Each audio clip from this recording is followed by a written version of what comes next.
En 1993, Depeche Mode estaba en la cima. Habían logrado el número 1 en Estados Unidos, vendían estadios de 35,000 personas y eran la banda electrónica más grande del planeta. Pero detrás de las luces y el éxito, la banda estaba resquebrajándose, literalmente. Uno de sus miembros cayó en una adicción que lo destruyó, otro sufrió un colapso nervioso en plena gira, y el cerebro musical de la banda estaba planeando su escape. Esta es la cuarta parte de la historia de Depeche Mode, y lo que estás a punto de descubrir cambiará todo lo que creías saber de ellos.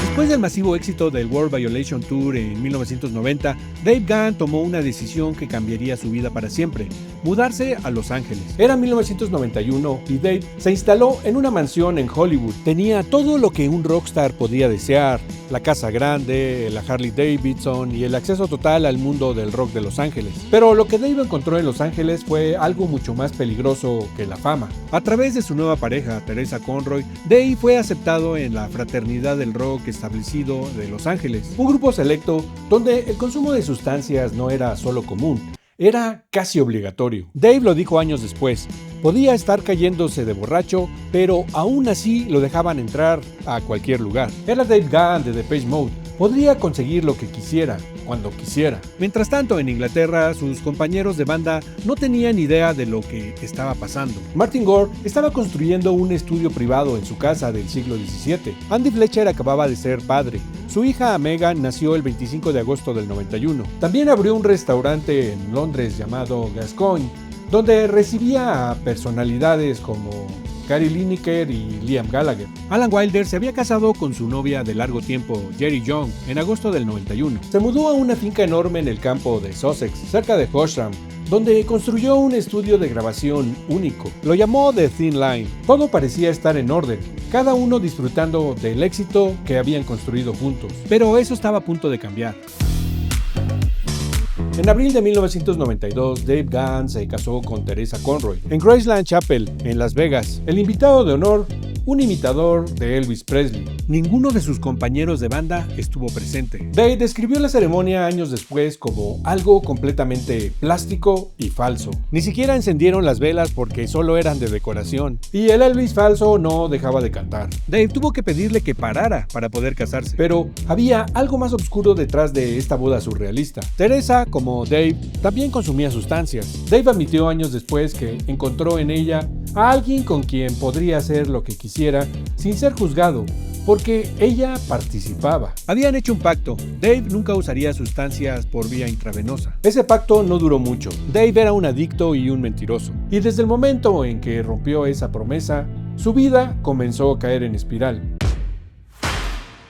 Durante meses, Gore, Fletcher y Wilder apenas vieron a Dave. Dividía su tiempo entre Los Ángeles y su departamento en Londres, que compartía con Daryl Belmonte, el asistente personal de la banda. Daniel Miller, el jefe de Mute Records y figura paterna de la banda, notó que algo andaba mal. En una de las visitas poco frecuentes de Dave a Londres, apareció en la oficina de Miller para saludar. Miller no lo había visto en meses y lo que vio lo dejó helado. Dave había perdido una cantidad preocupante de peso. Se veía terrible. Miller recordó que Dave solía ser una gran imitación de un rockstar decadente, y era divertida, pero ahora Dave se había convertido en ese personaje. Ese fue el momento en que Miller se dio cuenta de la magnitud del problema. Miller intentó ayudar. Durante las cenas, cuando Dave visitaba Londres para ver a su hijo Jack, le decía que tenía que seguir adelante, que tenía que seguir empujando. Pero Dave ya estaba demasiado clavado en su adicción. Dave había estado consumiendo desde los 12 años. Primero las pastillas de su mamá. Necesitaba su dosis en la mañana, en la tarde, en la noche.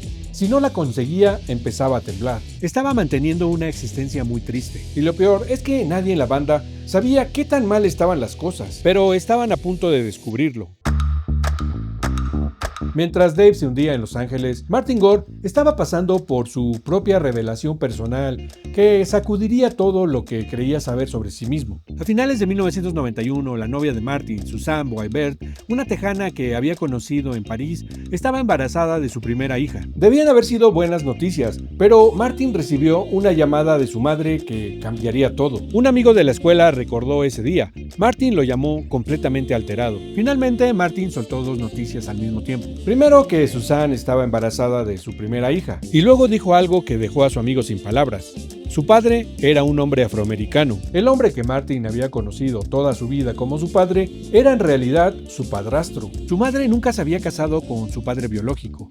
Martin era el resultado de esa relación. La razón por la que su madre decidió revelar este secreto después de tantos años era práctica y directa. Susan era una mujer blanca. Si el bebé nacía con características visiblemente afroamericanas, su madre no quería que Martin y Susan se llevaran una sorpresa en la sala de parto. Pero la historia no terminó ahí. El padre biológico de Martin había sido un soldado gringo que cumplía servicio en el Reino Unido cuando conoció a la madre de Martin. El encuentro tuvo consecuencias no planeadas. Años después, Martin decidió buscar a su padre biológico. Lo encontró viviendo en el sur profundo de Estados Unidos, en una choza larga y angosta, típica de las zonas rurales más pobres del sur. Cuando Martin finalmente hizo el viaje para conocerlo, algo no salió bien. Martin nunca habló mucho sobre ese encuentro, solo dijo que no funcionó. Cuando la prensa intentó hacerlo hablar sobre el tema, Martin fue aún más cortante. Dijo que sacaba traumas familiares a la luz.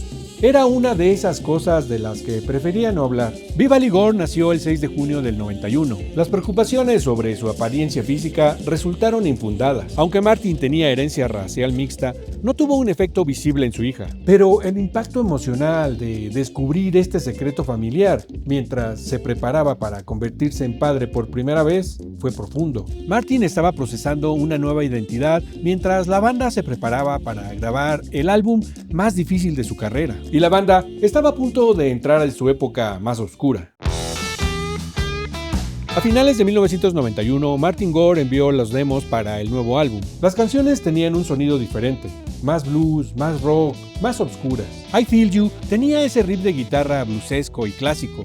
Condemnation era casi gospel. Dave escuchó los demos en Los Ángeles y pensó que Martin estaba escribiendo específicamente para él. Las letras reflejaban exactamente cómo se sentía. Martin dijo que no escribía desde la perspectiva de Dave, que eso era imposible, ya que apenas había visto o hablado con Dave desde el final del World Violation Tour, pero Dave estaba convencido. Y cuando llegó el momento de reunirse para grabar el álbum en enero de 1992, los otros miembros de la banda no estaban preparados para lo que vieron. Dave Gahan había cambiado completamente. Vieron a un hombre delgado, con cabello largo, barba de candado y tatuajes cubriéndole todo el cuerpo. Se había transformado en un rockstar decadente, o al menos en lo que Dave pensaba que era un rockstar. La inspiración de Dave vino de leer la biografía de los Rolling Stones y de Keith Richards en particular. Quería ser como Keith, quería vivir esa vida. Cuando llegó a España para las primeras sesiones de Songs of Faith and Devotion, estaba diciendo que deberían convertirse en una banda grunge. Fue un cambio masivo. Alan Wilder lo resumió con una sola frase: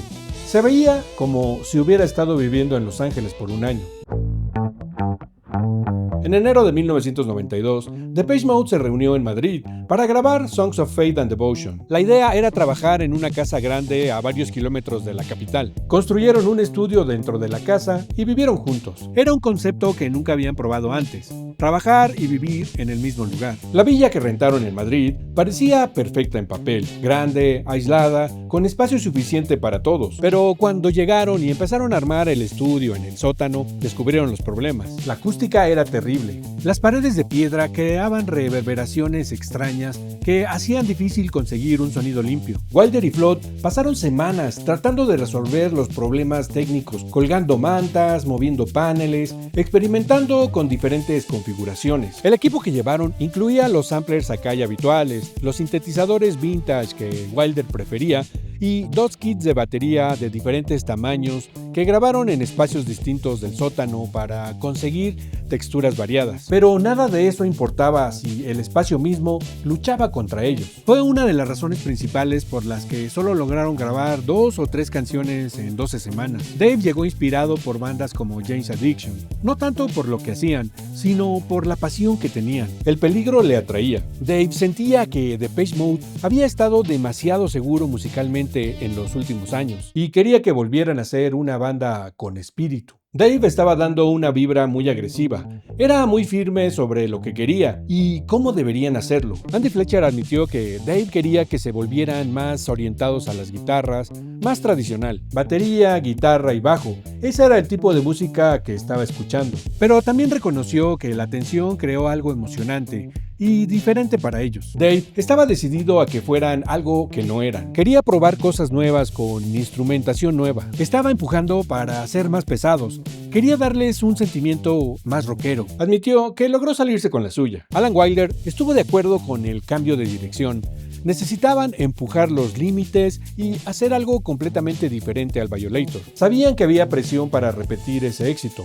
Lo obvio habría sido hacer un disco muy similar. Ninguno de ellos quería eso. Particularmente Flo, Dave, Alan querían hacer algo tan diferente como fuera posible. Decidieron que su enfoque debería ser más hacia el performance, más en vivo, más suelto. Algunas canciones como I Feel You, In Your Room y Rush sugerían ese sentimiento más libre. Dave, Flood y Alan fueron los principales instigadores de este sonido abierto y fluido. Pero este estilo de trabajo basado en performance causó sus propios problemas, y algunos de la banda encontraron muy difícil adaptarse.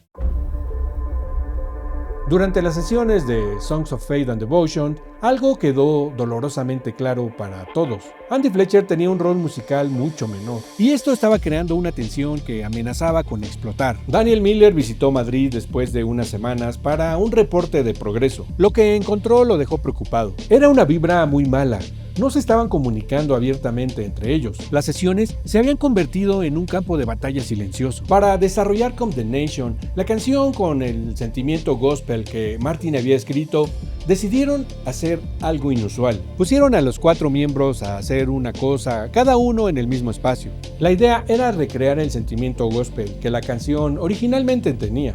Querían crear el efecto de que se estaba tocando en una habitación, en un espacio. Fletcher estaba golpeando una maleta con un palo. Claude y Dave estaban aplaudiendo. Wilder tocaba un tambor. Martin tocaba un órgano. Escucharon la grabación. Era embrionaria, pero les dio una dirección. Un enfoque similar se aplicó a Walking in My Shoes, esta vez sin ninguna contribución de Fletcher. Wilder explicó que fue construida usando un método inusual para ellos, improvisando juntos. Martin tocaba la guitarra, él tocaba el bajo, y corrían una máquina de ritmos solo para tener el feeling básico de la canción. Después de mucho ensayo y error, la línea de bajo del coro y el patrón de guitarras cayeron en su lugar. A partir de ahí, Flood y Wilder comenzaron lo que llamarían el trabajo de desarmador, construyendo loops de batería, arreglos de cuerdas y las otras piezas. Fletcher no participó en nada de esto, y todos lo sabían. Wilder y Fletcher habían tenido una relación tensa desde el principio. Sus personalidades simplemente chocaban, pero ahora con el estilo de trabajo más basado en performance que habían adoptado para Songs of Faith and Devotion, las limitaciones musicales de Fletcher se volvieron imposibles de ignorar. Martin Gore dijo que siempre habían sido honestos sobre el hecho de que Andy no era realmente musical. Cuando tocaban en vivo, se sabía que le daban las partes más sencillas, las partes que no eran demandantes. Gore imaginó que Alan sentía que estaba tan involucrado en la producción y arreglos que era injusto que estuviera ganando lo mismo que Andy, quien básicamente no hacía nada en el estudio. Dave estaba químicamente en otro planeta y físicamente ausente gran parte del tiempo. Incluso si estaba ahí, parecía que no estaba. Durante las sesiones en Madrid, Dave pasaba largos periodos encerrados en su habitación. Los otros pensaban que solo estaba consumiendo sustancias. Y en parte tenían razón. Pero Dave también había desarrollado una obsesión con la pintura.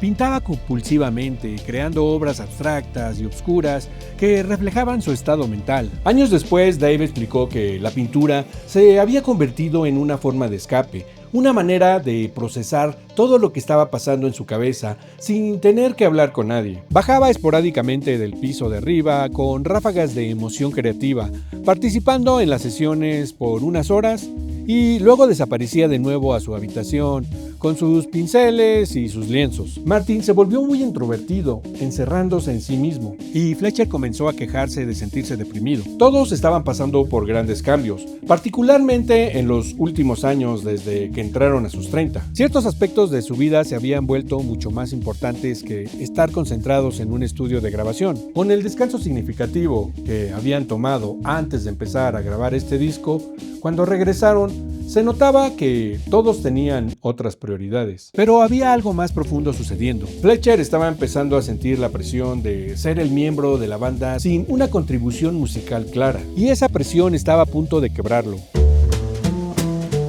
Mientras las tensiones crecían en Madrid, Alan Wilder estaba trabajando en algo absolutamente crucial para el próximo tour: las pistas de respaldo que usarían en vivo. Depeche Mode siempre había usado una cierta cantidad de música pregrabada durante los shows en vivo. Desde el punto de vista personal de Wilder, le gustaba tener algo que hacer en el escenario, aunque al final no creía que realmente importara, mientras que la gente se fuera habiendo experimentado un buen momento. La pregunta que muchos se hacían era, ¿qué porcentaje de un concierto típico de Depeche Mode de esa época podría considerarse una experiencia musical genuinamente en vivo? Wilder fue honesto, alrededor del 50%. Su política era siempre tocar tanto como pudieran manejar sin tener muchos músicos extra. Estaba trabajando con Steve Leon en su estudio Thin Line, usando un nuevo sistema de grabación de disco duro de Roland. Era tecnología de punta, lo último en equipos de grabación profesional. El problema con la tecnología de punta, como Wilder estaba a punto de descubrir, es que nadie ha probado realmente qué tan bien funciona bajo presión real. Wilder y Leon sabían cuando empezaron que no tenían mucho tiempo, pero perseveraron. Habían casi completado el trabajo cuando el desastre los golpeó. La máquina Roland no podía manejar el volumen de tráfico que le estaban exigiendo. Un día todo el sistema simplemente colapsó. Perdieron todo. 3 meses y medio de trabajo desaparecidos en un instante. Afortunadamente habían tenido la precaución de respaldar toda la música en cinta multipista. Pero las ediciones, todo el trabajo detallado de ensamblar las pistas para el show, se había ido completamente. Y el tiempo se estaba acabando. El nuevo sencillo, Walking in My Shoes, estaba próximo a salir y los ensayos se estaban acercando. No había margen para error. Wilder y Leon se encontraron con la tarea monumental de reeditar todo en aproximadamente 2 semanas. Trabajaron día y noche, prácticamente vivieron en el estudio. De alguna manera lograron terminarlo a tiempo. Después Wilder demandó a Roland. Fue una batalla larga, pero ganaron. La empresa Roland reembolsó el precio de compra de las 2 máquinas, alrededor de 20,000 libras. El problema era que también habían invertido montones de dinero en equipo de respaldo de datos DAT, que se volvió completamente inútil después del colapso del sistema. Y a último momento tuvieron que adquirir 2 máquinas multipista digitales de otra marca para la gira, en lugar de las Roland. Aún así perdieron dinero, pero Wilder aprendió una lección muy valiosa sobre la tecnología de punta. No puedes confiar en algo que no ha sido probado por profesionales. Las pistas digitales, multipistas finales para el Devotional Tour, fueron preparadas por Wilder y Leon en Olympic Studios y completadas en Thin Line. Finalmente estaban listas. El álbum estaba completo, las pistas de respaldo para el tour estaban listas. Todo parecía estar en su lugar, pero el verdadero desafío estaba por venir. Después de 2 sesiones de grabación que abarcaron 12 semanas en Madrid, Depeche Mode solo tenía 2 o 3 canciones para mostrar. Algo claramente tenía que cambiar. Frustrado con la falta de progreso y la atmósfera tóxica, tomaron una decisión drástica: mover las sesiones a un estudio comercial más apropiado en Hamburgo. El lugar elegido fue Chateau du Pape, y ahí fue donde todo finalmente empezó a moverse. Para el momento que comenzaron las sesiones de Hamburgo en un estudio comercial más apropiado, habían recordado que menos gente alrededor equivalía a más trabajo hecho. Fletcher regresó a Inglaterra y de nuevo se recluyó en The Priory, la clínica de rehabilitación. Su depresión se estaba profundizando. Grabaron 8 canciones en 6 semanas. Gore insinuó que la disposición más optimista de Wilder en Hamburgo tenía que ver con la ausencia de Andy Fletcher. Y cuando Andy se fue a casa durante el periodo de grabación en Hamburgo, probablemente por eso Alan se animó y empezó a salir con ellos. Estaba con ellos todas las noches. Wilder admitió años después que la atmósfera compleja del álbum reflejaba el estado de los individuos involucrados en ese momento. El uso de sustancias de Dave era un factor durante la creación del disco, porque afectaba adversamente su personalidad. Dave realmente no estaba ahí mucho tiempo, y Wilder extrañaba a su ingenio. Todos intentaron ayudar a Dave a salir del hoyo en el que estaba, pero Wilder no creía que ninguno de ellos tuviera ni idea de cómo hacerlo. Nadie más en Depeche Mode había consumido sustancias hasta ese extremo, así que imaginaba que Dave se sentía alienado del resto de ellos en ese momento. Y para Flood, Songs of Faith and Devotion sería el último disco que coproduciría con Depeche Mode. One Caress necesitaba algo especial. Martin sabía que la canción era una balada delicada, algo diferente al resto del álbum, y quería cuerdas reales. Para los arreglos solo habían 1 o 2 opciones. Wilder y Gore eligieron a Will Malone, quien había hecho los arreglos de cuerdas para Unfinished Sympathy de Massive Attack, una canción que ambos adoraban. Las cuerdas se grabaron en Olympic Studios, en Barnes, usando una sección de 28 músicos. Martin cantó la vocal en vivo junto a la orquesta. Fue la grabación más rápida de cualquier canción de Depeche Mode, igualando el récord de Somebody. El resultado fue mágico. Cuando trajeron el cuarteto de cuerdas al escenario durante el Devotional Tour para tocar la canción, fue uno de los momentos más hermosos y surrealistas de todo el show. Finalmente, el álbum estaba terminado. El primer avance llegó el 15 de febrero de 1993, con el lanzamiento de I Feel You, el primer sencillo de Depeche Mode desde World in My Eyes. El video de Anton Corbijn, filmado en blanco y negro, en uno de sus lugares favoritos, en el desierto afuera de Los Ángeles, centraba a un Dave Gahan de cabello largo. Sus cuerdas vocales se ondulaban frente a la actriz británica Lizette Anthony. Fletcher tocaba los teclados. Gore adoptaba poses apropiadamente agresivas de headbanging y Wilder tocaba batería. Wilder explicó el proceso de grabación de la batería. Entró y tocó la batería junto con la pista en un estilo particular. Luego lo hizo de nuevo en un estilo más funky, y así sucesivamente. Grabaron esas baterías en la villa que habían rentado en Madrid. Los dos kits de batería, el más pequeño y el más grande, fueron grabados en espacios diferentes, lo que le dio a cada uno un tipo diferente de filo. Además, se tocaron de formas muy diferentes. La mayoría fueron sampleados y luego secuenciados en forma de loops. Dave se jactó con Melody Maker, que definitivamente había ganado sus batallas. Cuando comenzaron este disco, sabían que sería bueno conseguir un baterista. Wilder había estado considerándolo por un tiempo y eventualmente lo mencionó a Dave, quien pensó que era una buena idea. Fletcher pensó que Dave estaba loco por querer usar baterías reales. Lo siguiente es que quería cantantes de respaldo, y lo hizo. Contrataron a Hilda Campbell y Samantha Smith para vocales adicionales. Juzgando por el desempeño eventual de la canción en las listas, los fans estaban ávidos de material nuevo. Asistido por el repertorio usual de remixes, 7 versiones de la canción, título, incluyendo 2 remixes del pionero del ambient, Brian Eno, más One Caress del álbum.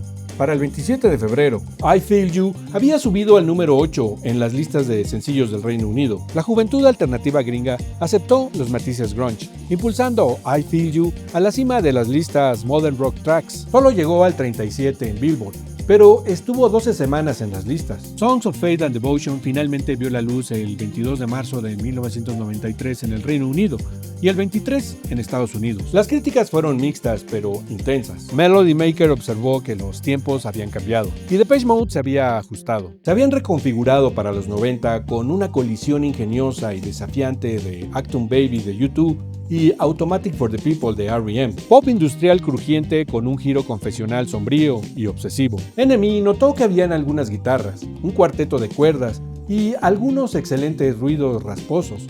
Era muy fuerte. Y Dave Gahan, juzgando por las fotos de Anton Corbijn, había perdido como 4 kilos. Un fan de Depeche Mode, desesperado por información sobre las nuevas grabaciones, más tarde afirmó que le preguntó al tour manager Andy Frank cuál era el título del trabajo del álbum.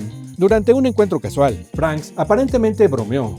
Achtung Baby 2. Ciertamente había paralelos entre Depeche Mode y U2, pero musicalmente estaban en mundos aparte. Los equipos de producción realmente no eran los mismos. Achtung Baby fue producido por Brian Eno y Lanois, con Flood como ingeniero. En el caso de Depeche Mode, Flood era el coproductor. Con Anton tomando fotografías de ambos grupos, obviamente iba a haber similitudes, porque tiene un estilo muy distintivo. El 10 de abril de 1993, Depeche Mode logró algo sin precedentes. Songs of Faith and Devotion entró directo al número 1 en el Billboard 200 en Estados Unidos. Fueron el sexto acto británico en lograr esta distinción hasta la fecha. Los otros eran The Beatles, Eric Clapton, Pink Floyd, Elton John y Def Leppard. El álbum también entró al número 1 en Reino Unido. Todo parecía perfecto desde afuera. Las cifras de ventas eran impresionantes, los número 1 eran históricos, la transformación musical era completa. Pero detrás de todo el éxito, la banda estaba al borde del colapso total. Daniel Miller lo dijo años después sin rodeos.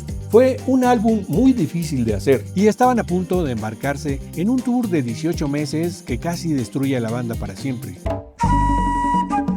Antes del tour hubo algunos cambios personales en la banda. Fletcher se casó con su novia de largo tiempo, Grace Mullen, el 16 de enero del 93, en una ceremonia en la iglesia de Leeson Grove. La recepción fue lujosa. Big Tom fue el DJ.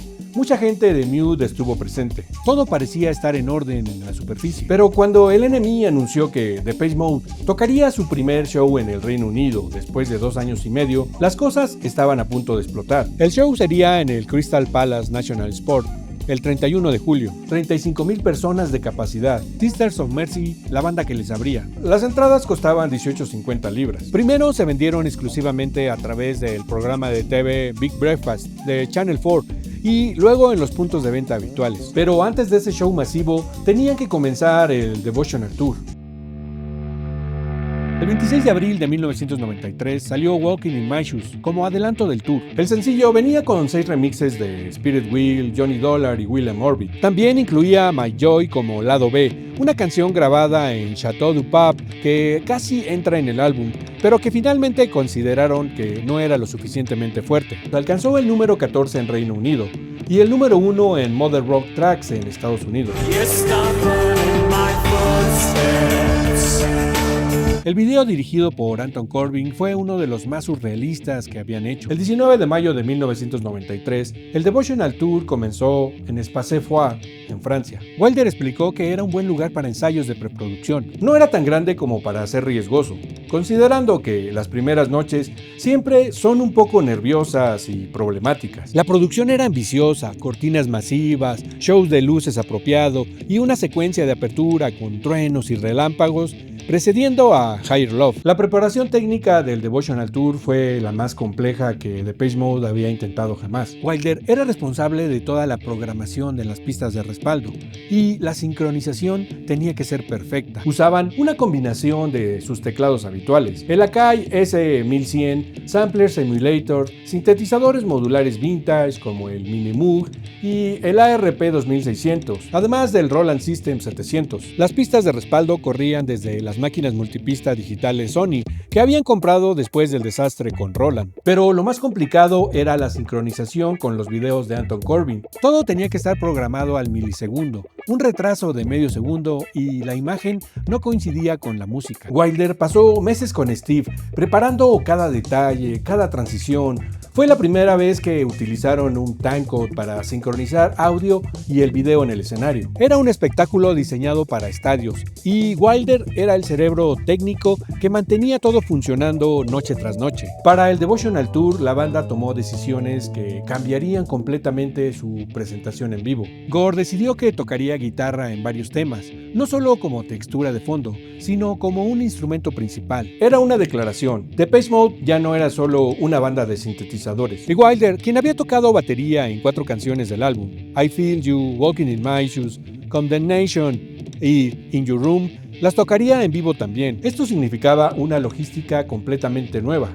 Wilder tenía que coordinar entre sus teclados y la batería, moviéndose entre ambos durante el show. Ensayaron las transiciones obsesivamente. El resultado fue un espectáculo que se sentía más crudo, más visceral, más peligroso que cualquier cosa que hubieran hecho antes. Era exactamente lo que Dave había estado pidiendo. La banda que abriría los conciertos era Spiritualize, la banda de rock espacial psicodélico liderada por Jason Pierce. En papel parecía una buena elección. Spiritualize tenía credibilidad alternativa y su álbum Laser Guided Melodies de 1992 había recibido elogios de la crítica. Pero había un problema fundamental: las audiencias no podrían ser más diferentes. Los fans de Depeche Mode venían por synth pop oscuro y electrónica industrial, venían por Enjoy the Silence y Personal Jesus, venían por Dave Gahan sudando en el escenario con su look de rockstar americano. Spiritualize, por otro lado, tocaba largas improvisaciones atmosféricas. Ambient drum rock con influencias de gospel y free jazz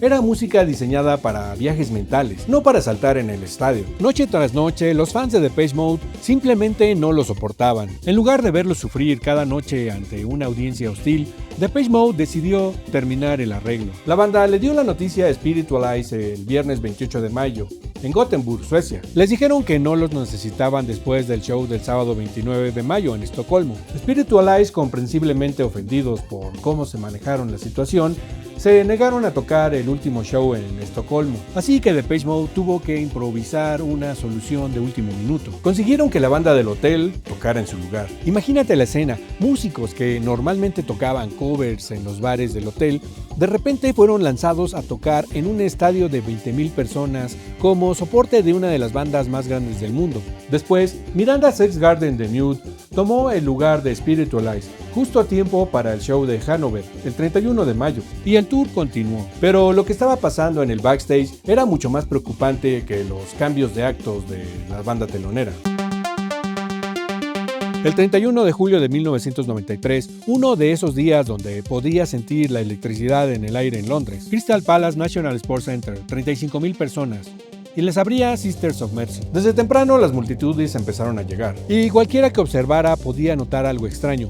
Había dos tribus completamente diferentes convergiendo en el mismo lugar. Los fans de Depeche Mode llegaban vestidos con camisetas recién compradas del tour, muchos colores, una mezcla diversa de devotos que habían seguido a la banda desde sus días de synth pop. Los fans de Sisters of Mercy eran una especie completamente diferente. Negro, todo era negro, ropa negra, actitud oscura. Eran los góticos de Leeds que habían venido a ver a su propio mesías oscuro, Andrew Eldritch. Cuando Sisters of Mercy subieron al escenario, todavía era de día, y ahí estaba el problema. Todo el show de Sisters of Mercy dependía de la atmósfera, el escenario oscuro, envuelto en hielo seco, luces blancas cegadoras cortando la oscuridad, la sensación de estar en una catedral gótica electrónica. Pero con el sol brillando, todo ese efecto visual se perdió completamente. Andrew Eldritch, con sus grandes lentes de sol característicos, recorrió el escenario agresivamente. Era la personificación de su música, una mezcla sombría de rock panorámico y elementos cuasi clásicos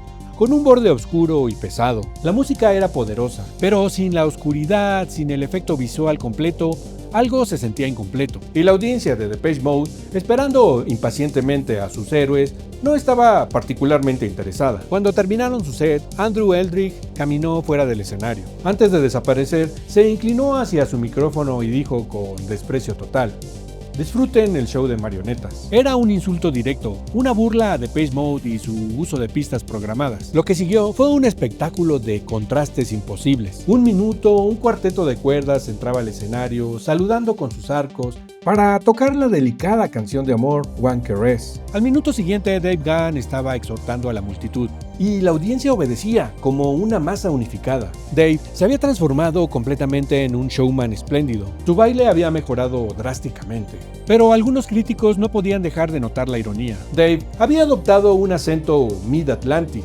completamente. Wilder lo defendió con diplomacia. Dijo que Dave había adaptado un acento Mid-Atlantic clásico. Pero como dice el viejo dicho, puede sacar al chico de Basildon, pero no puede sacar a Basildon del chico. Durante el final de In Your Room, Dave adoptó la pose de crucifixión que se había vuelto su marca registrada. Se lanzó a la multitud, montó las cabezas de sus feligreses, quienes trataban febrilmente de llevarse pedazos del contenido de los pantalones de su Jesús personal. Wilder explicó años después que Dave nunca les anunció que iba a tirarse al público, pero podías ver la idea formándose en su mente durante varios shows.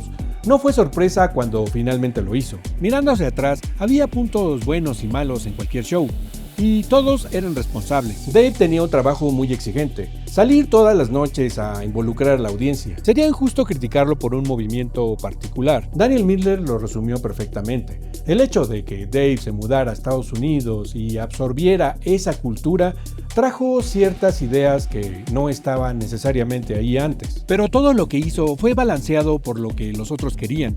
Como performer, era increíble. Ahí es donde realmente brillaba, como performer en vivo. 35,000 personas salieron de Crystal Palace esa noche habiendo presenciado algo especial. Pero lo que no sabían es que detrás del escenario, en las primeras horas de la mañana, estaba a punto de suceder algo que revelaría cuán lejos había caído realmente la banda en su propia oscuridad.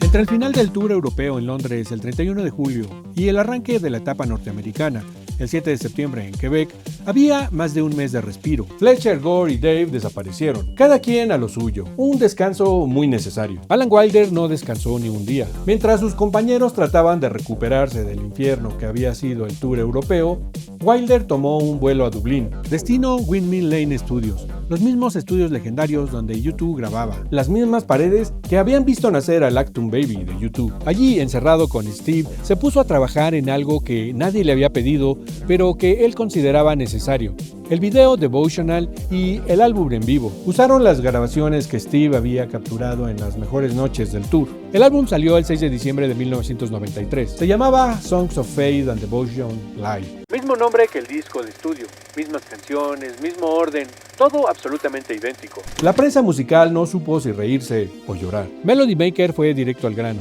¿Cuál es el punto? Claro, los álbumes en vivo pueden capturar algo mágico, la energía del momento, esa chispa que no puedes meter en un estudio. Pero Depeche Mode nunca fueron de esos grupos que improvisaban o reinventaban sus canciones cada noche. Eran precisos, profesionales, un show era prácticamente idéntico al siguiente. No había nada de malo en eso, solo que si ya tenían el disco de estudio, ¿para qué querías una versión en vivo que sonaba igual? Era una movida puramente comercial, un truco de la disquera para seguir exprimiendo ventas del álbum de estudio. Como tenían el mismo orden de canciones, podrían usar el mismo número de catálogo, así podrían mantenerlo en las listas por más tiempo. El disco duró una miserable semana en el Billboard, llegando al número 193 en plena temporada navideña de 1993. Un insulto considerando lo que la banda había logrado apenas unos meses antes, pero ese fracaso comercial era irrelevante comparado con lo que realmente estaba pasando, porque mientras los fans debatían si valía la pena gastar dinero en un álbum en vivo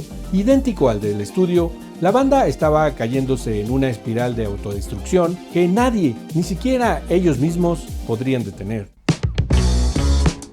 7 de septiembre de 1993, en la ciudad de Quebec, el Devotional Tour arrancó su etapa norteamericana en el Coliseum, y antes de que tocaran la primera nota, Dave Gahan ya estaba arrestado. Todo empezó en el Fairmont-le-Château Frontenac, uno de esos hoteles elegantes que aparecen en las postales turísticas. Dave y su crew regresaron tarde después de una cena.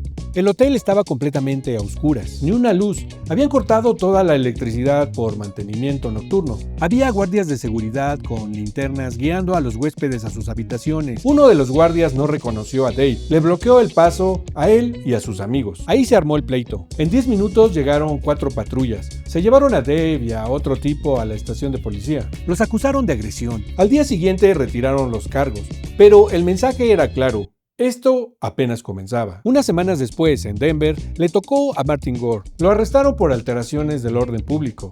Le pusieron una multa. Su crimen: negarse a bajarle a la música que tronaba en su habitación a las 4 de la mañana. Los empleados del hotel estaban desesperados. Los huéspedes se quejaban, pero a Martin le valió. El Daily Mirror reportó que cuando le preguntaron a la banda sobre el incidente, básicamente confesaron que este tipo de cosas pasaban todo el tiempo. Gore explicó la lógica detrás de su comportamiento con una tranquilidad perturbadora. Rentaban pisos completos de hoteles, específicamente para poder hacer lo que quisieran. Si Dave armaba fiesta o si él armaba fiesta, no molestaban a Andy o a Alan. Cada quien en su propio mundo. Dave y Alan viajaban en limusinas separadas. Martin y Andy siempre en el mismo coche. Martin y Fletcher siempre fueron un equipo. Fletcher actuaba como el traductor de Martin, su vocero, porque cuando había que discutir algo importante, Martin se cerraba por completo, se bloqueaba. Wilder y Dave formaban un equipo contrario.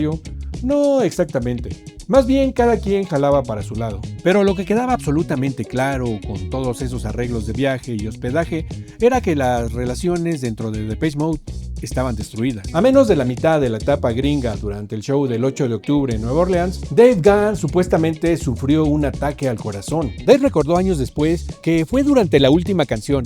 Literalmente no podía escuchar nada, así que salió del escenario. Algo estaba pasando, no podía respirar. Los otros estaban diciendo que tenía que hacer un encore, así que Martin y Alan decidieron regresar y tocar una canción. Y la única que podrían hacer de improviso era Death's Door, que habían grabado para la película de Wim Wenders Until the End of the World. La realidad de ser sacado en una camilla después del show y que el doctor en el hospital le dijera que tal vez debería continuar el resto del tour sentado en un banco, porque su corazón probablemente no podría soportarlo. Le dijeron literalmente que lo hiciera. Dave miró a su manager, Jonathan Kessler, y le dijo que no podría hacer eso. Cancelaron el siguiente show. Dave tuvo un día libre y luego simplemente continuó. Dave estaba hasta el cuello con las sustancias durante todo ese tour. Martin Gore también estaba pagando el precio del tour. Durante una de las etapas americanas, empezó a experimentar convulsiones. No eran constantes, pero cuando llegaban, eran aterradoras. Gore nunca había tenido problemas de salud serios antes, así que esto lo asustó profundamente. Los médicos le hicieron pruebas buscando epilepsia, tumores cerebrales o cualquier cosa que pudiera explicar los episodios. Eventualmente determinaron que era una combinación de estrés extremo, falta de sueño y probablemente el consumo excesivo de alcohol. Gore estaba bebiendo mucho durante el tour, tratando de lidiar con la tensión constante entre los miembros de la banda y la presión de 18 meses en el camino. Le dijeron que tenía que frenar, que tenía que descansar, pero el tour continuaba y Gore seguía tocando noche tras noche, temiendo secretamente que la próxima convulsión pudiera llegar en el escenario frente a miles de personas. La primera etapa del Devotional Tour terminó con 2 shows explosivos en México en diciembre de 1993. La energía era eléctrica, la audiencia mexicana era feroz en su devoción. Luego vino el show de Wembley Arena en Londres, un regreso triunfal a casa antes del descanso navideño. Después del descanso navideño, la extensión del tour, ahora llamado Exotic Tour, reanudó el 9 de febrero de 1994. Daniel Miller hizo su mejor esfuerzo por detenerlos. Les dijo claramente, no deberían hacer eso, no deberían extender ese tour. Lo ignoraron completamente. Lo hicieron por el dinero. Los tours largos generan ganancias enormes. Entre más tiempo mantienes la producción en el camino, más dinero haces. Pero todos habían visto cómo los tours interminables destruyen a las personas. Hay que mencionar algo que muestra qué tan mal estaban las cosas. La banda había contratado un terapeuta de gira, $4,000 a la semana para que alguien les ayudara a lidiar con todo el caos que estaban viviendo. Martin Gore admitió que fue un fracaso total. Fletcher lo veía ocasionalmente cuando tenía tiempo. El resto de la banda ni se acercaba. A las 6 semanas cancelaron el contrato. $4,000 semanales tirados a la basura. Solo querían seguir con la fiesta. Wilder dijo que Dave presionó durísimo para meter a Primal Scream al tour. Él no podía entender por qué para Wilder era obvio que iba a ser un desastre total, pero ya ni le importaba discutir. Para ese punto, Wilder solo mantenía la cabeza agachada, contando los días para el último show, tratando de sobrevivir. En marzo de 1994, Andy Fletcher llegó a su límite. No dormía, no podía pensar, tenía un dolor de cabeza constante que no se le quitaba con nada. Estaba convencido de que tenía un tumor cerebral. Fue al médico, exámenes, estudios, no había ningún tumor. Era algo diferente, algo peor en cierto sentido. Un colapso nervioso completo. Los objetivos imposibles, los plazos sin sentido, la carga interminable de fiestas, ese ir y venir constante entre la locura del tour y tener que fingir normalidad en los días libres. Simplemente explotó. Se quebró por completo. Dave y Wilder fueron directo con Gore y le exigieron que sacara a Andy del tour. Para Gore fue devastador,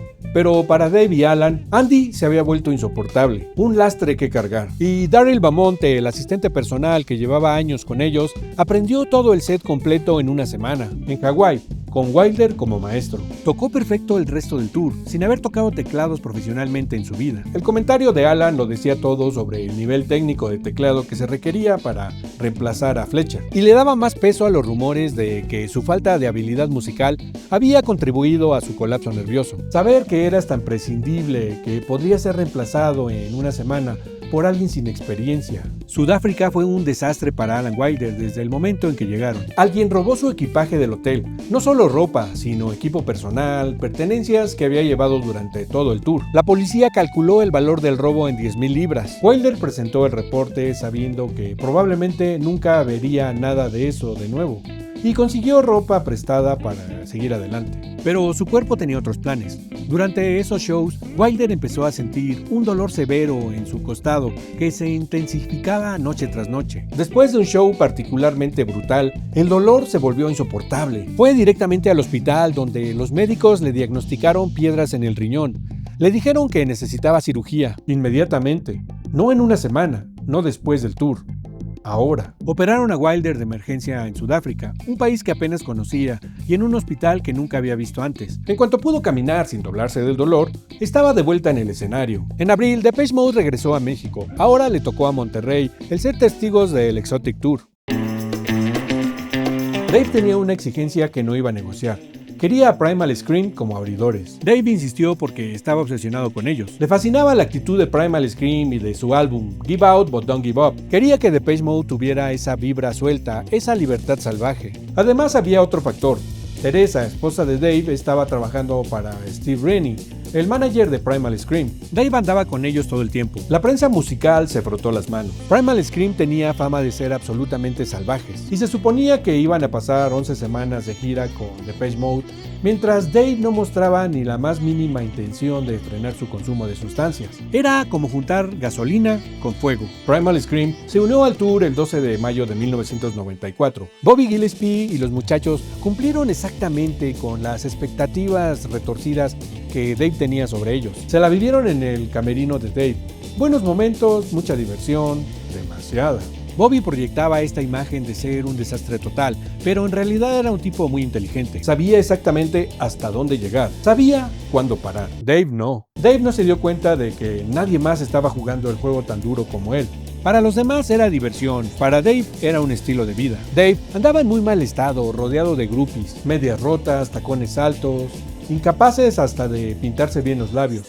El glamour rockero en su peor versión. Tenían un roadie cuyo trabajo específico era salir cada noche a seleccionar las 15 o 20 chicas más atractivas del público. Las llevaba directamente al backstage para el entretenimiento de la banda. Nada había cambiado desde los días de Violator, solo que ahora era más oscuro y más desesperado. La vida en el camino con Depeche Mode y Primal Scream era cualquier cosa menos aburrida. El 8 de julio de 1994, Depeche Mode tocó su último show del Exotic Tour. Habían pasado 15 meses en el camino, casi 200 shows, cerca de 2 millones de personas los habían visto en total. Dave Gahan, en su estado alterado habitual, decidió terminar el tour con estilo. Durante una de las canciones finales, se lanzó del escenario a la audiencia. Aterrizó con el hombro primero contra los asientos que estaban fijos en el piso. El impacto fue brutal. Lo sacaron en camilla rumbo al hospital con 2 costillas dolorosamente rotas que estaban sangrando internamente. Lo irónico es que Dave estaba tan intoxicado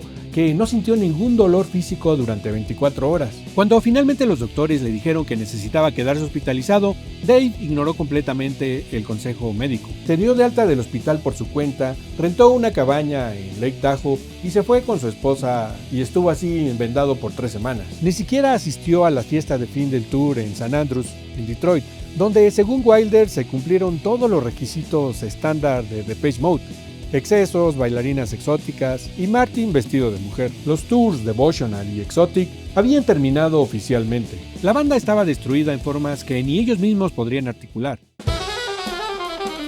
El 27 de agosto de 1994, apenas un mes después del final del Exotic Tour, Martin Gore se casó con Suzanne Boisvert. La ceremonia fue privada, íntima, lo opuesto a lo que habían sido el último año y medio de su vida. Habían estado juntos durante los años más turbulentos de Depeche Mode y Suzanne había visto a Martin pasar por las convulsiones, el estrés y el colapso gradual de la banda desde dentro. La boda representaba algo que Martin necesitaba desesperadamente: estabilidad.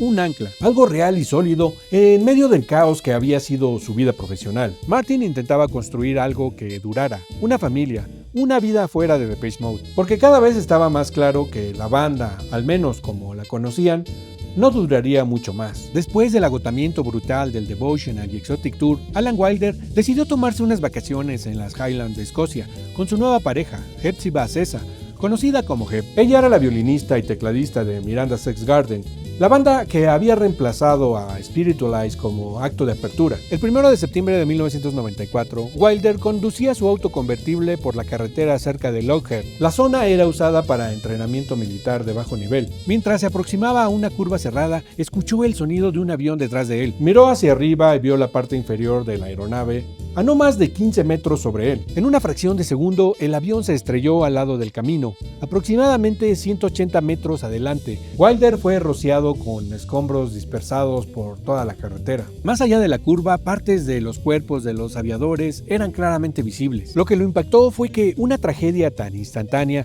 es seguida por la banalidad de la vida que continúa. El contraste violento entre el accidente y la continuación normal de la vida lo afectó profundamente, alimentando su deseo de dejar la banda. Si hubiera estado 10 segundos más adelante en su viaje, seguramente no lo hubiera contado.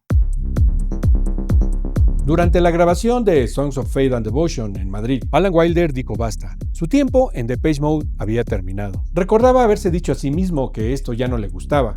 Era la última vez que iba a aguantar esa situación. Las sesiones de Madrid le habían mostrado con claridad que ya no disfrutaba estar en el grupo lo suficiente como para justificar quedarse. Sentía que ya no había nada más que pudiera lograr dentro de los límites de Depeche Mode. Había llegado a su techo y ese techo lo estaba aplastando. Necesitaba un cambio, quería hacer algo diferente, necesitaba respirar. Martin Gore no se sorprendió cuando finalmente Alan lo hizo oficial. Había momentos durante Songs of Faith and Devotion donde era obvio que Alan no era feliz. Y durante el tour tampoco. Se notaba en todo, en su lenguaje corporal, en su tono, en su distancia. Uno de los problemas principales, según Gore, era que Alan no se llevaba bien con Andy. Wilder confirmó que sí había problemas de comunicación y tensión con Fletcher, pero aclaró algo importante. Eso no fue el factor principal de su decisión. Alan sentía que estaba profundamente involucrado en la producción y los arreglos. Le parecía completamente injusto estar ganando exactamente lo mismo que Andy, quien básicamente no hacía nada en el estudio. Pero Wilder dijo que los créditos en los discos realmente no reflejaban la verdad sobre quién los producía. Pero honestamente, para ese momento, ya ni le importaba meterse en discusiones largas sobre el tema. Era feliz haciendo el trabajo porque disfrutaba el proceso y era bastante bueno en eso. Pero había algo más profundo carcomiendo la relación. El verdadero problema estaba en otro lado. La relación que realmente nunca funcionó, la que nunca floreció como debería, fue entre él y Martin. Wilder sentía que era particularmente Martin quien no valoraba el esfuerzo que él ponía, y eso lo decepcionó profundamente, porque generalmente se llevaban bien, y respetaba genuinamente el talento de Martin como compositor. Wilder pensaba que el lado introvertido y cerrado de la personalidad de Martin le hacía extremadamente difícil mostrar aprecio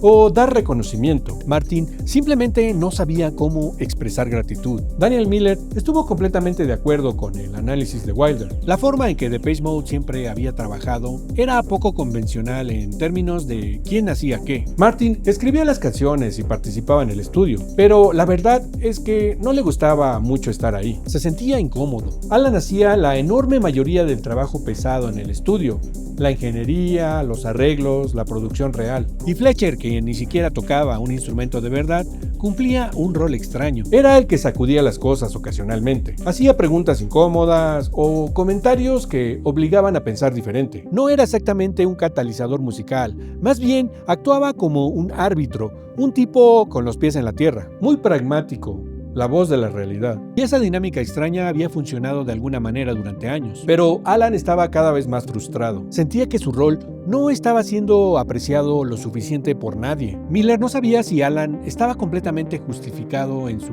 razón para irse, pero sí pensaba que Alan tenía razón en sentir que su contribución era subvalorada por los otros miembros de la banda. Alan metía una cantidad brutal de trabajo real, técnico y creativo, y Miller no estaba seguro de que los demás realmente apreciaran todo lo que hacía. El 1 de junio de 1995, Alan Wilder anunció oficialmente su salida de Depeche Mode. Después de 13 años con la banda, se había ido. Y no era el único en abandonar el barco. Darryl Bamonte también renunció. Llevaba años con Depeche Mode. Había comenzado como su roadie en los primeros tours. Luego ascendió a asistente personal y finalmente terminó como co-tour manager. Se había casado con la hermana de Joe, la ex esposa de Dave. Conocía a la banda mejor que nadie. Había visto todo, lo bueno y lo horrible. Y decidió que ya era suficiente. Se fue directo a The Cure como tour manager. Su hermano Perry ya estaba ahí. Robert Smith lo recibió con los brazos abiertos. Pero lo más sorprendente vino después. Aparentemente, Bamonte le preguntó a Wilder si quería irse con él,